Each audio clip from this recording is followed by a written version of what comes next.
Welcome to Hacking the Truth.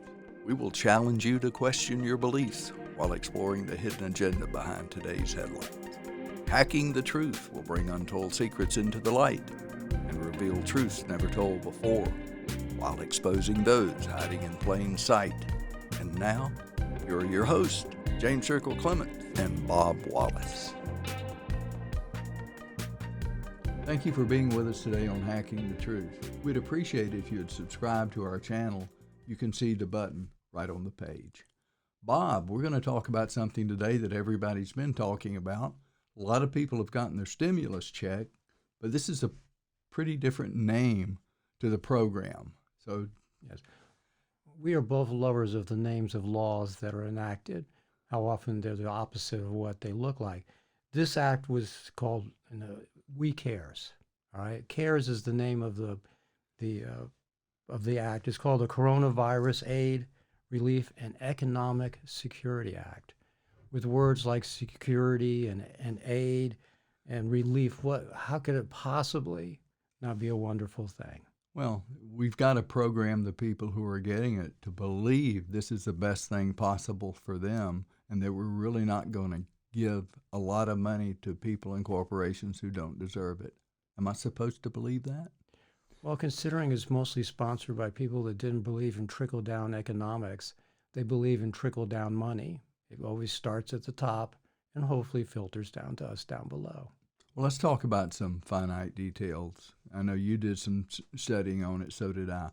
What are some of the key things you found out? This is in the act right now. Yes. All right, 60% of it is a grant. Okay. Right? A grant means it's free. It's not income to you.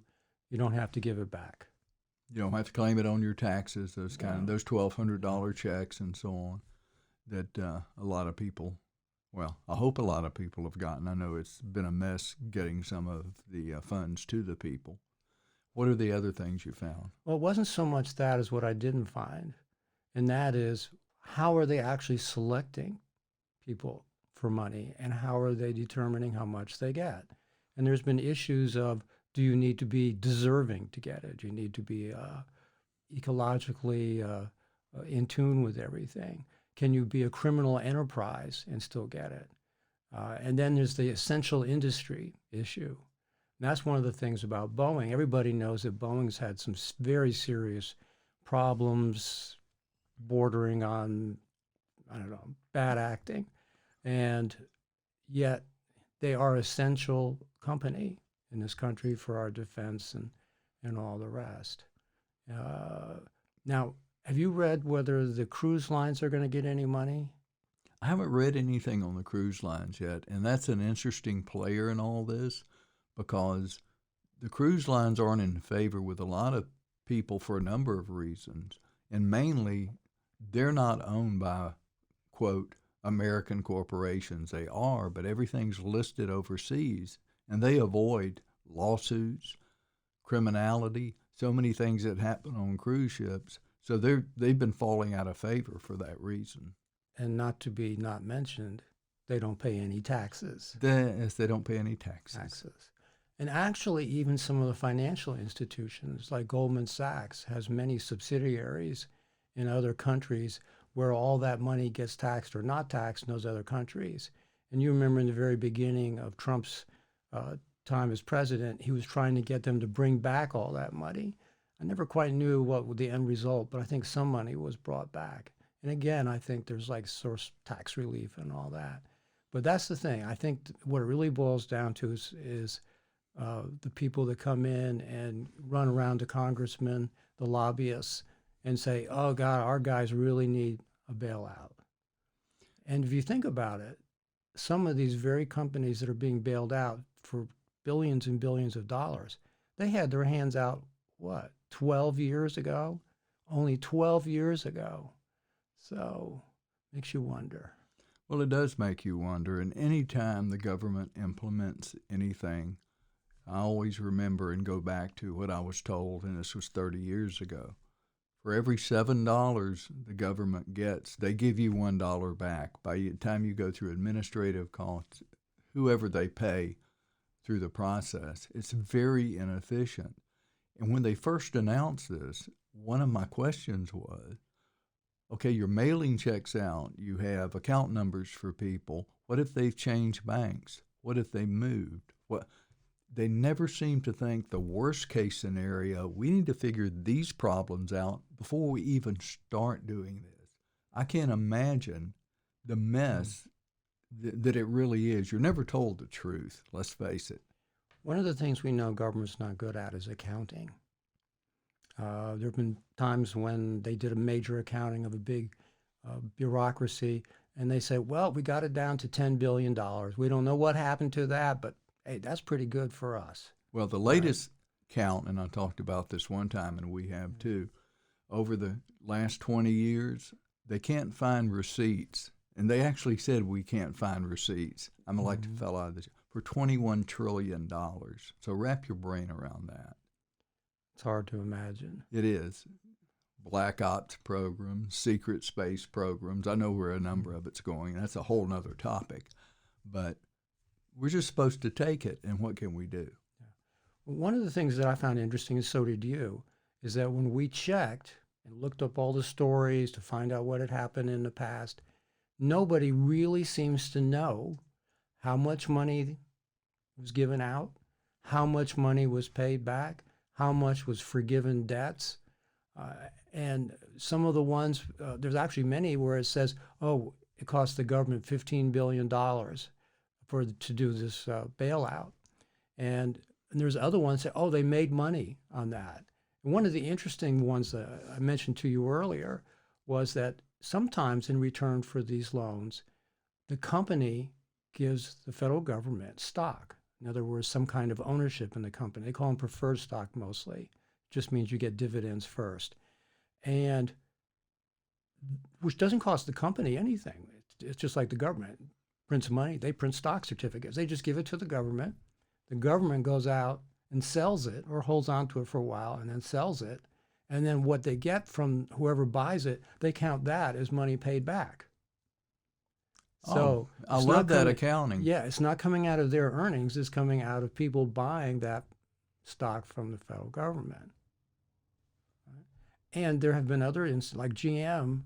Remember, GM was very strange. They made a big deal about, we paid back early, we are great and all this. And then you find out from another part of the TARP program, they got a large grant, just enough to pay back the loan. Yeah, they just moved the money around. Yeah, so the money went around in a circle. And so there really is a concerted effort to make us think that all this money gets paid back, and in fact, we actually make money. And this is another peculiar thing. They use the phrase taxpayers. The taxpayers made $15 billion on that. I didn't get a check. I didn't get a check either. My taxes didn't get reduced. How did I make any money, right? And then they say they got this money out of the taxpayer's pocket. They don't deserve it. Well, I didn't notice my tax bill went up 25 times in order to pay that. So where'd that money come from? Well, we need to do another show on currency and where we've come to this point. And basically, we used to say they just print the money. It's no longer printed. It's just computerized. The money really doesn't exist. Right. And this is a scary thing. Yeah. I was just cautioning really against the use of the word taxpayer. Yes. We don't benefit from it and we don't pay for it. And, as you say, there's more on that end of the discussion. But in essence, they're not, let's look at it this way. If they said we are going to give out $5 trillion and we're going to tax every one of you to raise your share of that, I promise you that would fail. The pitchforks would appear, bonfires on the Main Street Square. Writing and calling and emailing your congressman. Yeah. No, it's not. And we've said it before, and when I've been in discussion with other people about certain things that they wanted done, I said, well, how are you going to pay for it? What do you mean? I said, well, you're going to give $500 in each of us? They don't understand because they've been appeased for so long. Right. They don't understand it. And I understand you don't want to understand it because it's very difficult to understand. But they do it through all levels of government. And we'll get back to the bailout. One thing I want to point out, that when people hear that DuPont or Exxon Valdez, or when people are fined these gigantic sums, Wells Fargo for what they did recently, say we're fining them 50 million or 50 billion, it doesn't make any difference. And you say, well, we got them. What the people don't understand is they may pay back 5% of it and then it's forgiven. But it's forgiven, then forgotten by the taxpayer. You think you've got them, they paid the penalty, they're going to buck up and do the right thing. Yeah, no, they don't. One of the other amazing things to look for is what are the strings attached to it. Now, a lot of times government transactions are so complex it's hard to figure it out. But if you reduce it to just me and you, right, then all of a sudden what they're doing doesn't make sense. Now, would I give you $500,000 and just say, you're in trouble, here's $500,000. I'd be thinking, well, he got in trouble. Maybe I should parcel this out very slowly. They should do accountings on a regular basis. Maybe you should take a cut in your living expenses. And you can't go out and buy any new cars and this sort of thing. There's no oversight. There's no oversight. No, right. None whatsoever. And within the program we're talking about, there's some things that I guess you would say on the ledger sheet, and I don't know if this is strictly political when it comes down to say, well, we'll pass this bill if you add this to it or if you add this to it. Harvard, the richest university in the United States, I think their endowment is in the billions of dollars, got $9 million. Now, you've got to explain to me why Harvard needs $9 million. They have a lot of alumni in Capitol Hill. Yeah, well, exactly. And the Kennedy Center, they got, I forget how much money. It was, what was it, 35 million? I think it was $35 million. I think they have enough rich benefactors that they don't need $35 million of stimulus money. That is so nonsensical that once you start cutting away and you really see the people, in my estimation, what I would do if I'm elected in 2024 is I would have rather seen that each taxpayer that qualified, whatever guidelines you want, gets $2,000 a month for 6 months. That would stimulate the economy. Bailing out businesses, I'm not so sure. I mean, certainly some of them that employ 25,000 people, but are they any more important than a restaurant that employs 10 people or 20 people or 30 people that's going out of business? Those are still unemployed people, and if you add those small businesses up, times 1,000, they employ more people than the big corporation. Sometimes they almost brag about the idea that we're a consumer economy. So that would mean the consumer, you and me, are on the top of the chain. So it only makes sense, give us 20 grand a month, and I promise I'll spend every bit of it. And it'll go to help this business and that business. I'll have to hire people, and I'll be happy because I'll have all the new toys that I want. But it doesn't quite work that way. No, it doesn't. The intention of something and thinking that the person or the company you're giving it to has the same goals as you is insanity. It's absolute insanity. There's certain things the government's good at. This is not one of them. And another thing that should be a string attached is this business of buybacks, stock buybacks.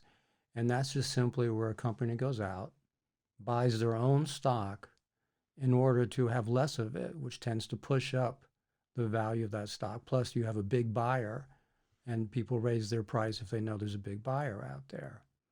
And it doesn't make sense that they could take any of this money and use it to try to push their stock price back up. Because when they get their stock back, they buy their own stock, what good is that? What do they pay themselves a dividend out of their own money? It is of no value to them. And they retire that stock, so it's not actually an outstanding share of stock anymore. I'm not a big fan of Elizabeth Warren. But she had said some things that were good. And She one of did. them was that there's going to be lots of strings attached to this money. Although the ability to evade and get around and modify all these strings that look good in the beginning is truly phenomenal when it comes down to the actual implementing those and accounting for them. Right. You know, one of the other fun things about all these big bailouts, no one ever did anything wrong. Everybody's a good guy. There was no criminal activity that led to this problem, none whatsoever. Well, we know there is, yeah. because if that wasn't the case, then we wouldn't have so many of these bailouts. And where do you draw the line? There doesn't seem to be a line anymore because we're so divided politically. The people in power, their friends are going to get the bailouts, they're going to get the money, special interest groups, whatever. The taxpayer, it's been on the short end of the stick for many, many years. It's really on the short end of the stick now because I think government now is more totalitarian than I've ever seen it. Well, you know, people have made a point of the fact that a lot of these companies have literally bought back $5-10 billion of their own stock that they could have sitting in the bank or using to make more money by developing new products, going into different lines of business. So here we have people that really acted irresponsible. And the possibility of bailouts is part of the problem. We've talked about that before in the old days, the moral hazard. Yes. If you know that you can do something very risky, you can do something that's immoral, maybe even illegal, and you will not have to face the consequences, that's a moral hazard. If they knew, if the banks and all big brokerage firms and everybody getting this knew for a certainty that there'd be no more bailouts, do you think they'd act the way they do? No. No. They wouldn't. No. I used to use the analogy when people would say, well, the death penalty doesn't work. I would say, well, go kill a member of the mafia's family. Well, I wouldn't do that. Why? Well, they'd kill me. Well, I guess the death penalty works. If you know you're going to suffer the consequences, then you kind of take a step back and examine what you're going to do. Yeah, immediate consequences are usually very persuasive. Yes, they are. Jim, I'd like to ask you a quick question. When do you Okay. think was the first time the United States government bailed out some worthy institution? Oh, 1880. Close. 1792. Well, that's not close. That's about 100 years different. 1792. How did we do that? Well, George Washington was the first president. Of course, we know that. And he was president at this time. And they persuaded him to start a new enterprise sponsored by the government, and it was called the Bank of the United States. That sounds like something that will last forever. Actually, it went broke in less than a year. They had a run on the bank after there was some signs of potential problems with the bank and insecurity. And you know how banks are. They only make money if they loan money. So they actually have only a small fraction of the money that people have given them as depositors available to give back out. So if people are afraid that, hey, maybe this bank doesn't have the money, they all go and they call it run on the bank. And of course, the bank failed, and that was the first bailout.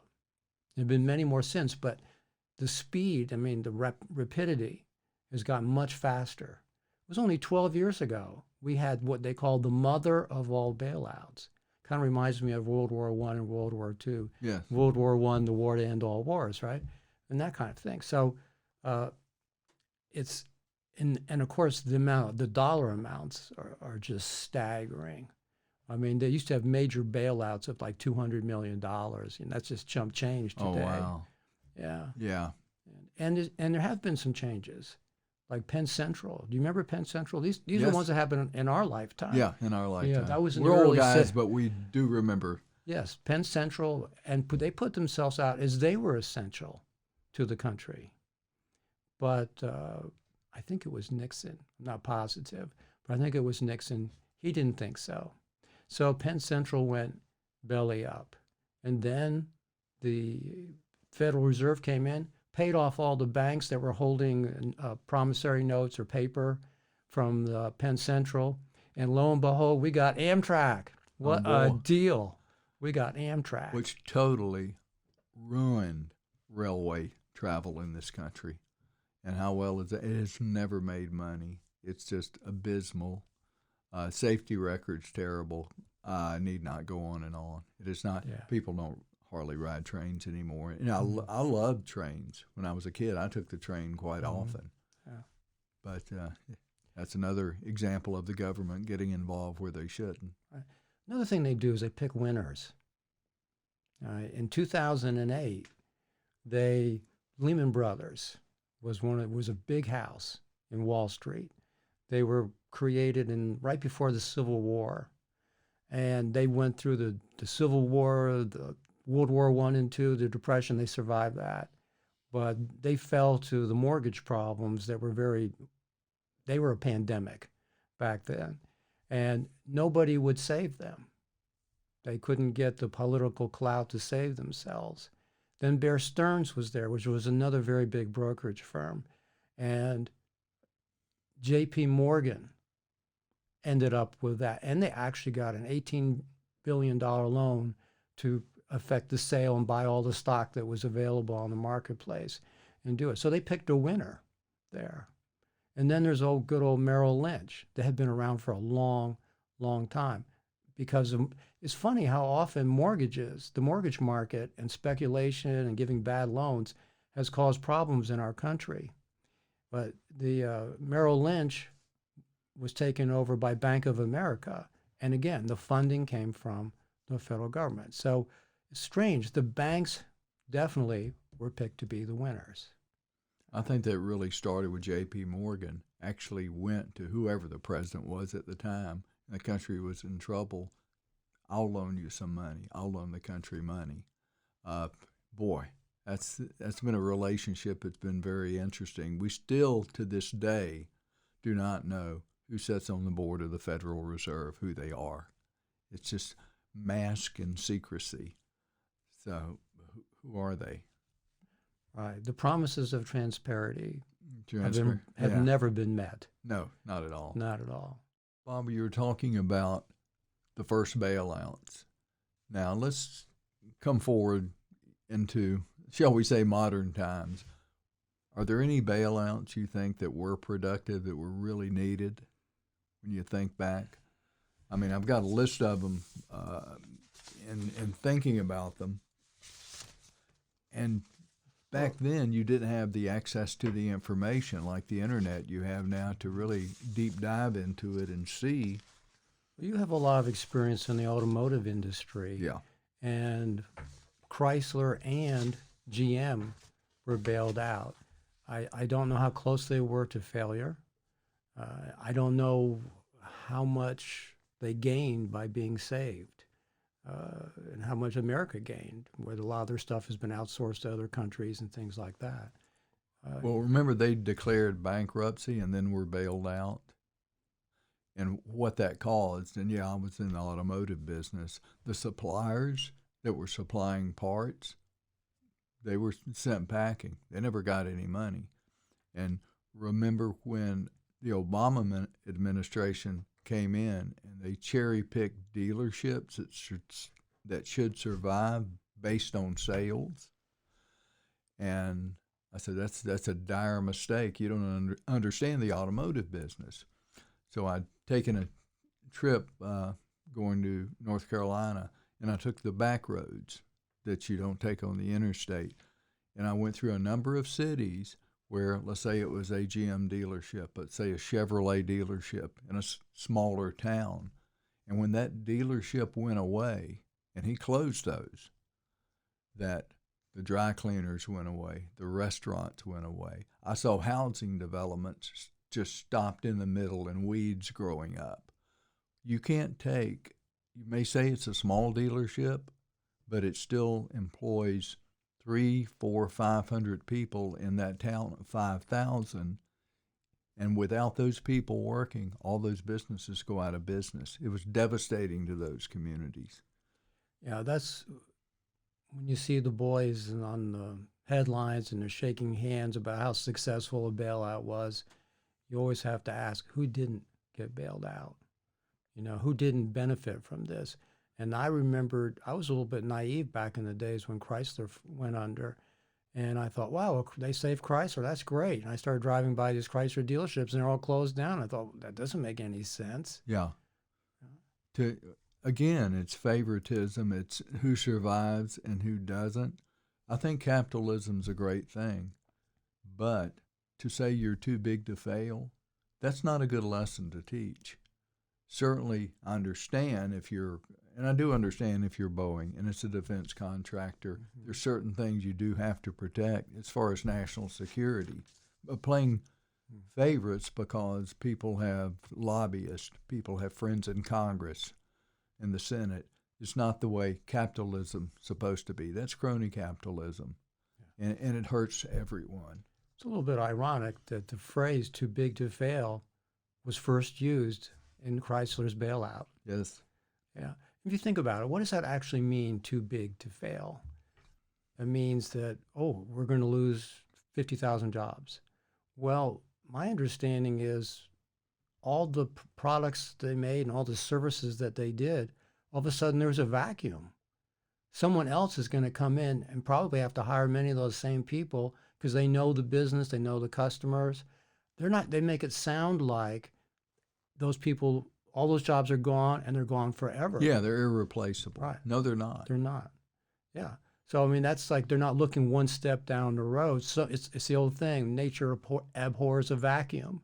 Someone's going to come in and fill it up and hire these really talented people that were in that company. Yeah, there's going to be pain. There's going to be a transition.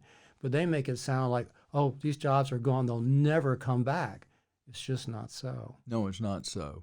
And the pain, and there is initial pain.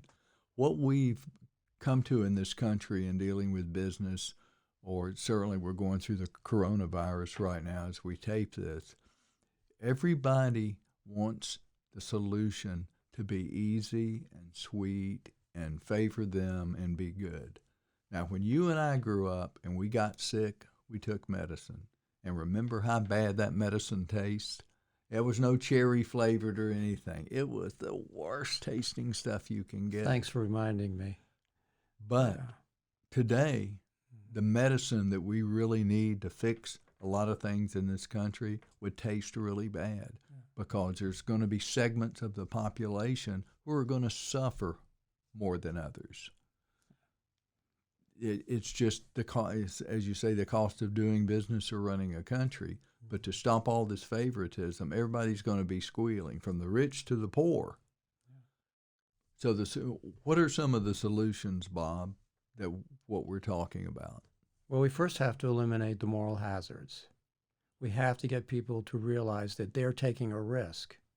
Right? When in 2008, when AIG failed, a lot of it was due to their inability to pay debts they made on bad bets. People don't know this in general, but big companies bet on interest rates.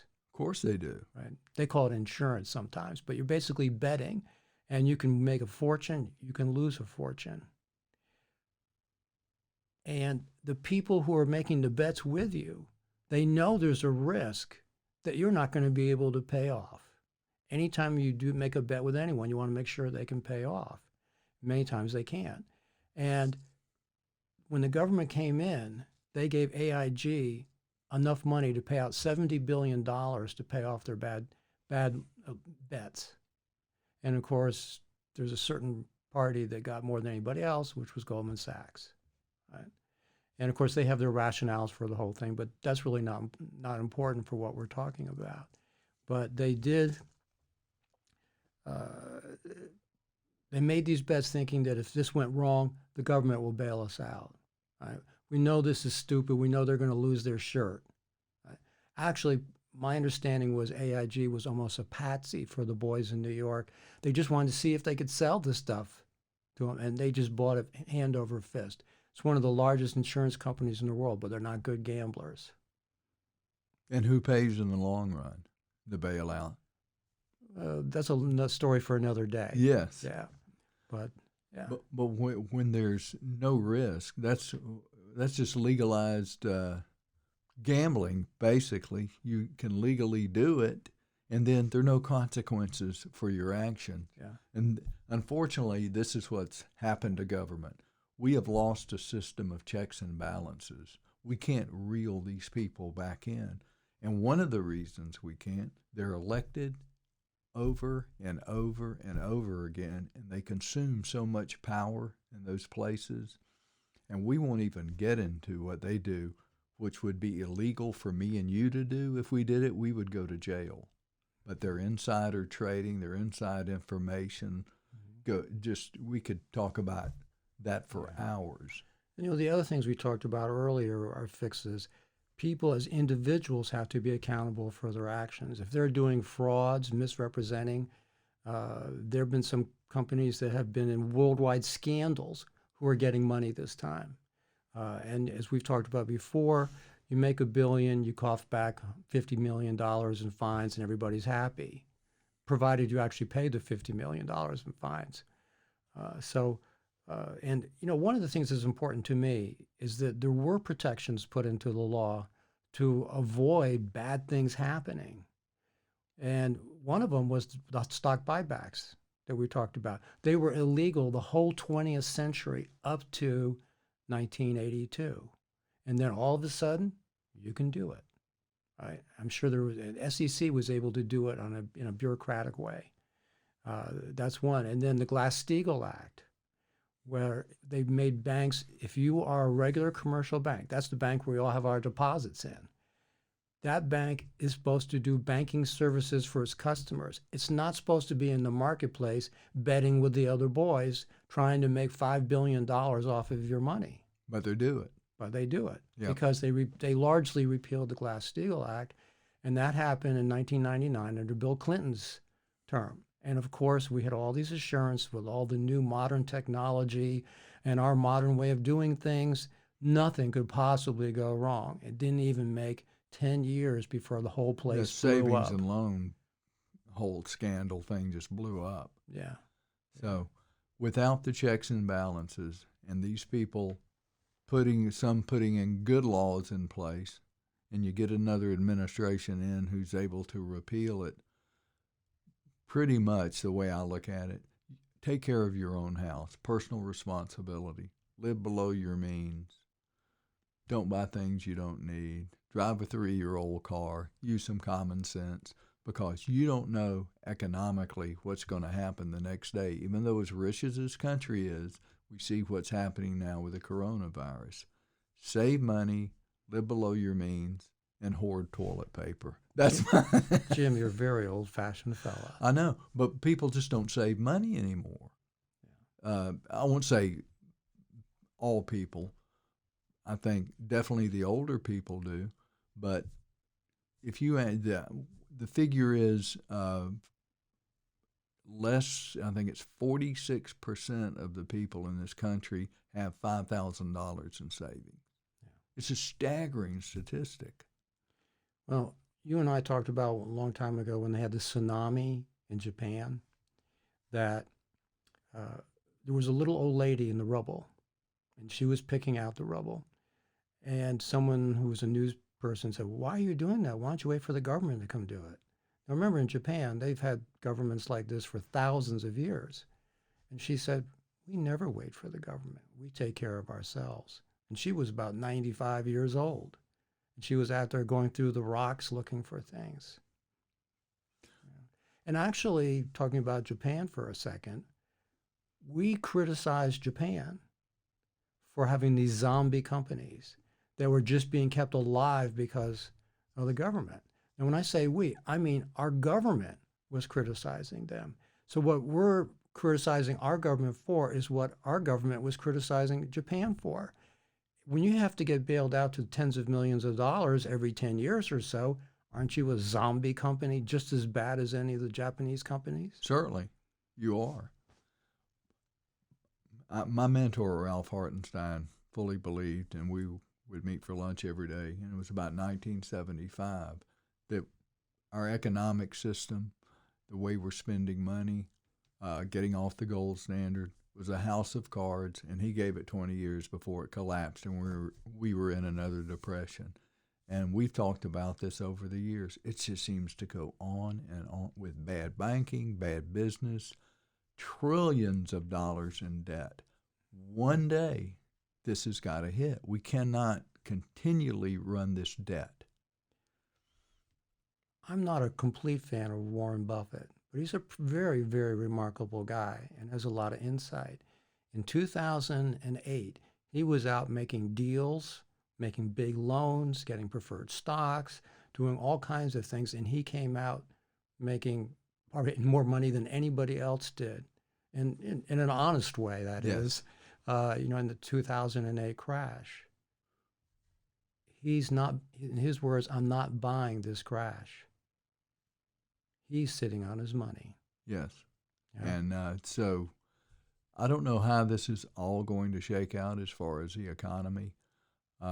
With the coronavirus, people out of work, how many businesses we've lost. When this started earlier, and I said some things jokingly, but partly serious, I said, why shut down the country? Have the people who are compromised, who are in bad health, who are elderly in nursing homes just stay in, and let's see what happens. Well, of course, that's not going to happen. But Sweden is doing that.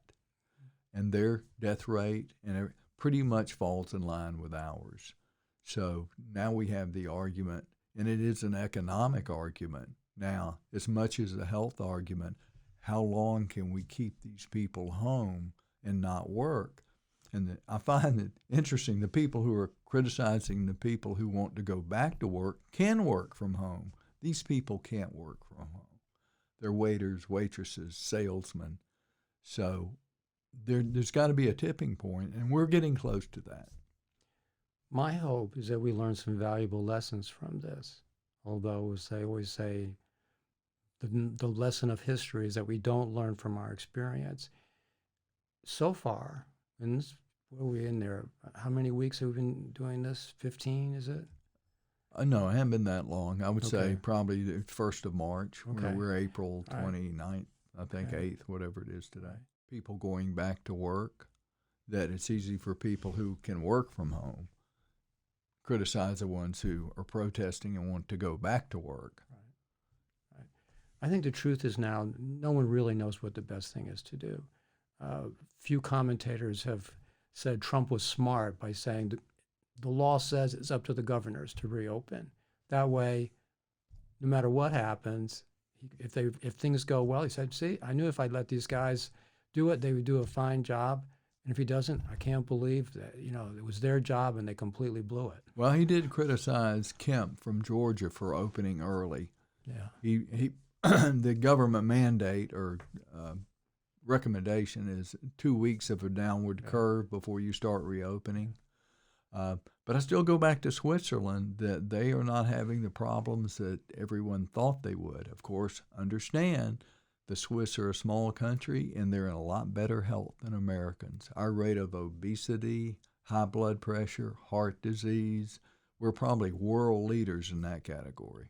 And our medical bills prove it. Yes, very much so. And unfortunately, all of us who are healthy are paying for the ones that aren't, or subsidizing Yes, that's the ones who aren't. Yes. And I believe it's illegal for the healthy people to get together and form an insurance company.